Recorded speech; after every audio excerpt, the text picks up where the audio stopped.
এখন হচ্ছে আমি এই যে আদা জামের যেটা বলে আদা লেবু, সেটা হচ্ছে কেটে দেখাবো যে ভিতরটা কেমন। এই যে এটা হচ্ছে আদা জামের।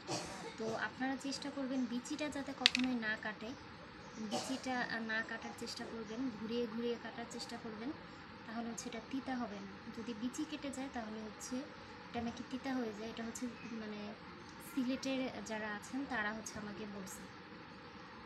এটা হচ্ছে গোল করে এইভাবে গোল, তো এইভাবে ঘুরিয়ে ঘুরিয়ে তারপরে কাটবেন, যাতে হচ্ছে বিচিটা না কাটে, বটির সাথে যাতে না লাগে।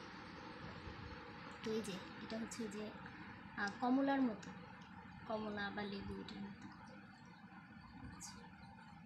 এটা হচ্ছে এক টাইপের লেবু, আদা জামি বলে বা আদা লেবু বলে। এটা হচ্ছে আপনারা মাছ দিয়ে রান্না করে খেতে পারেন, যে কোনো মাছ দিয়ে রান্না করে খাওয়া যায়, বা যে কোনো ইসের সাথেই খাওয়া যায় যারা টক পছন্দ করে। আর ছোকলাটাও হচ্ছে আপনি